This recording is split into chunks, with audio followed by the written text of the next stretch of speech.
of the SEC era and how Dominic Williams ended up in Norman. Well, good morning. Happy Friday. Hi, Pete. Hey, how are you? This was an interesting one, and I was talking to Josh Newberg yesterday, and I said, this feels so much like a high school recruitment. Like, I know I cover the transfer portal, and I know I'm not the Steve Wiltfong and Chad Simmons. Like, I haven't done recruiting like that, but it felt like that. And the reason why is, like, even late in the last night, like after 7 p.m. Eastern time, there was really no sense in either camp of which way Dominic Williams was really going to go. And obviously Oklahoma stepped up and they got the job done, and the points have been made. And I totally agree. I think that this is the point now that, yes, Oklahoma can play in the SEC, yet Oklahoma has the NIL dollars to make it happen. Well, and that's I'm throwing some comments up in the chat, and it's some Oklahoma fans having fun with the notion of Broklahoma, which is what some of the Texas fans were throwing at them. And we talked about this going back years, even before NIL. It's like, who's going to possibly win a bidding war with Texas?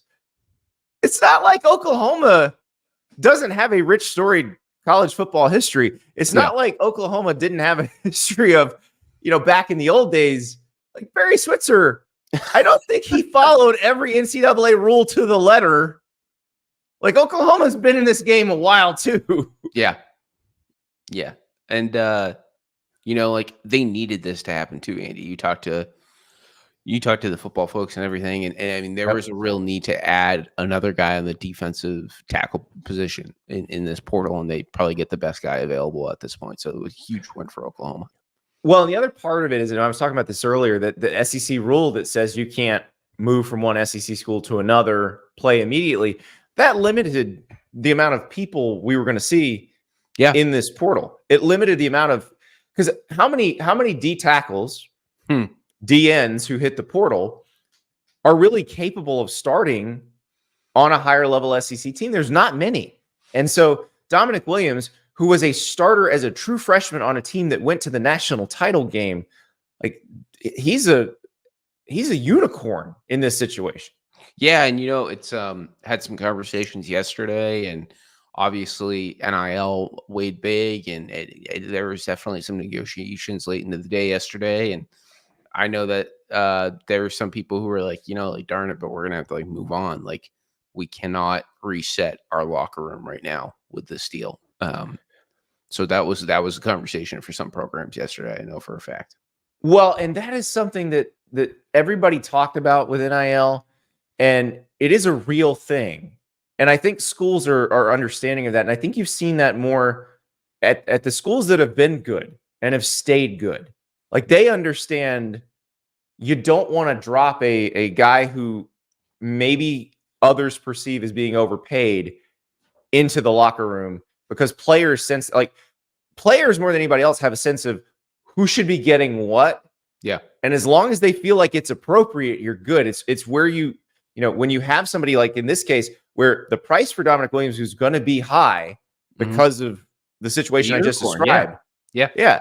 But like you said, you've got to be careful when you make these deals, because you do not want to upset everybody else and have them saying, well, okay, I need to redo mine now. Yeah. And like, the portal was closed obviously yesterday, but at the same time, I mean, you can't afford for your defensive tackle room to be a mess entering fall camp, right? In terms of the chemistry and everything, like that just can't happen. So I think that definitely weighed in. But I mean, kudos to Oklahoma, man. They probably get one of the top 4 guys that have gone in the spring portal cycle. And I mean, you talk to people around Norman, and going into the 15-day spring portal, it was evident that the priority was going to be on the defensive line and then the offensive line. And they've done both now. They picked up Branson Hickman, the SMU offensive lineman, and now they go get Dominic Williams. Yeah, so they have filled the needs, and Brent Venables. Let's see Brent Venables in that 52 jersey. Producer River, let's see that photo. It's coming. But there's Brent Venables wearing Dominic Williams jersey. Yeah. Looks good on Venables. Looks good in a 50 number. He played linebacker, so it makes sense. But this is you're right. This is them filling needs. Texas needed defensive tackles too, probably not as badly as Oklahoma, but when you lose a first rounder in Byron Murphy, the second rounder in Tavondre Sweat, yeah, you're always looking for more talent. Yeah. So I mean, they got the Arizona D tackle, Bill Morton. I have a feeling that they're going to get involved with Derek Harmon, the Michigan State D tackle. So we'll have to keep an eye on that one.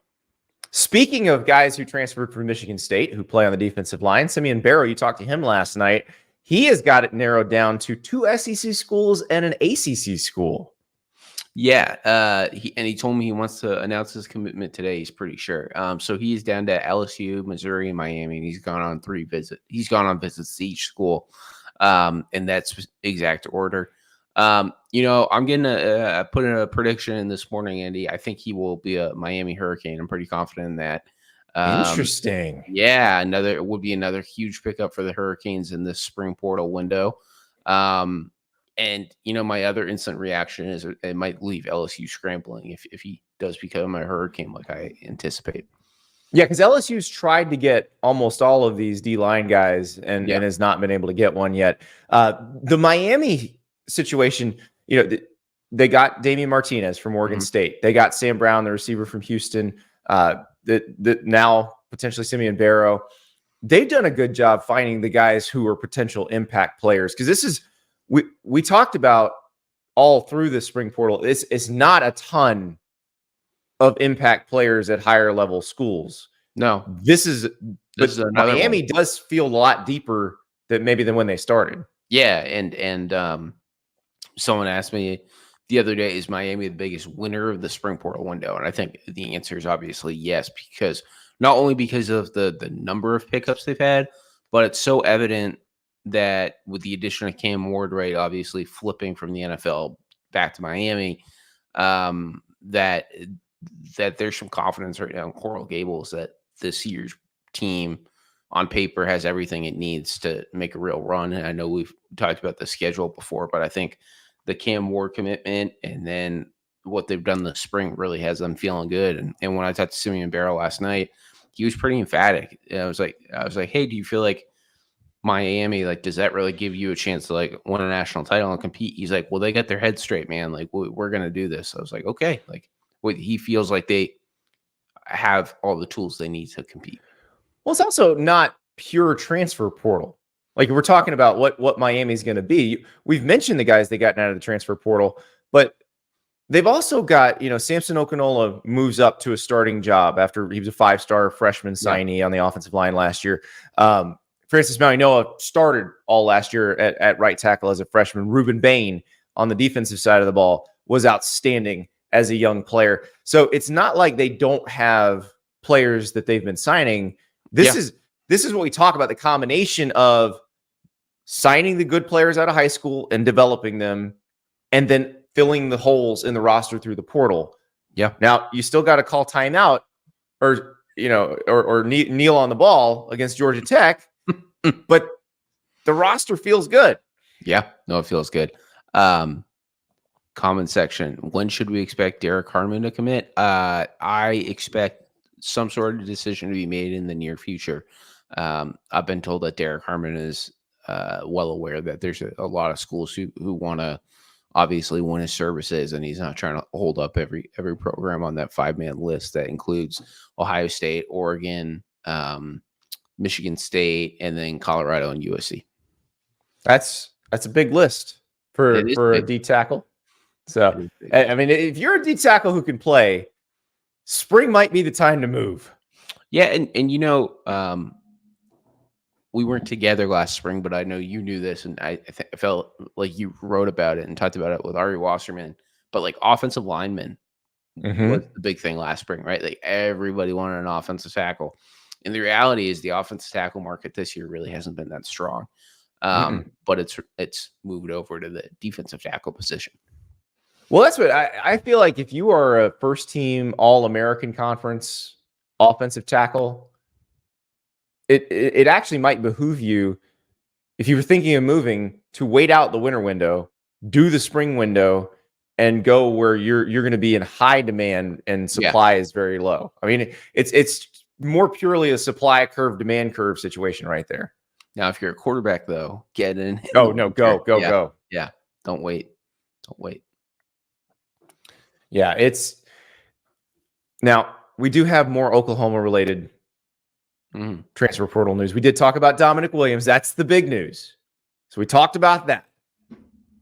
But General Booty is in the transfer portal.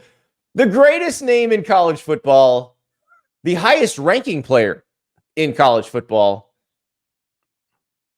David in the chat says, when we're tracking General Booty's potential schools, we need to call it the Booty Listish.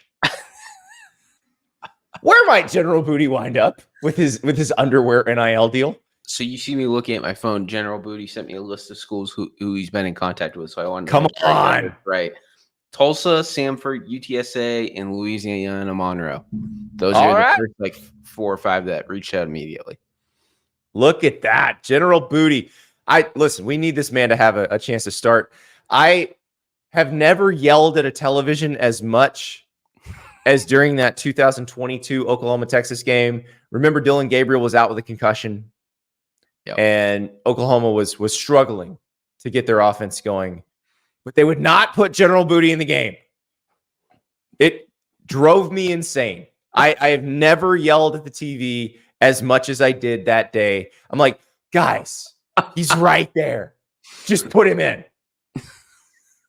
Go to Booty to the Warhawks. War Booty.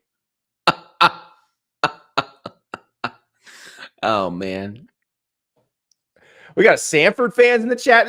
Listen, this might be the most highly anticipated transfer portal recruitment of all time. It sure is. I mean, and as he's an NIL star too. He has his own underwear collection. He came out with the General's Crimson Cream like 2 years ago. I mean, the guy is rolling. Oh, I'm so excited because he just needs a chance to play. Like once he's he's QB1 somewhere, like the NIL market on that team just goes through the roof. So whether he's a ULM Warhawk, a Samford Bulldog, if he's Tulsa Hurricane, whatever it is, that will be a boon to that particular program and the other play. Like, imagine being the center snapping to General Booty. Like, there has to be some NIL dollars in that. Yeah, no, you're right. I mean, the fun thing about General Booty is like he's a baller. Like he threw for like 3,000 yards at Tyler Junior College before he got to Oklahoma. I think he was a starting quarterback at Allen, which is the one with the giant stadium where Kyler Murray played. Yeah, I mean, this guy's a baller. Now I guess we're gonna have a battle over Samford and Louisiana Monroe. I actually had someone reach out. He's like, "Hey, do you know anyone who would be a good starting quarterback for Louisiana Monroe?" I'm like, I don't know. And then General Booty went in the portal. So reporting for duty. Come on. Willie T, I found you, Mizzou Booty. That is beautiful. That is beautiful. Milt, which school will make the booty call? Oh my. Yeah, I really hope he stretches this out for a month. And we'll have you come on for like 2 minutes every day. General Booty update. Yes. Yep. Yes, the Booty Listish. It's like, he was in Eastern Michigan yesterday. He still hasn't decided. Still looking around. I think I need to get a whiteboard in here like Josh Newberg too, to just break it down. Just like a quick breakdown. Oh, yeah. Oh, it's tremendous. Thank you so much for watching. Just a reminder, subscribe to this channel right here so you never miss an episode of Andy Staples On 3. And oh, by the way, watch all the other great videos on the On3 Sports YouTube channel.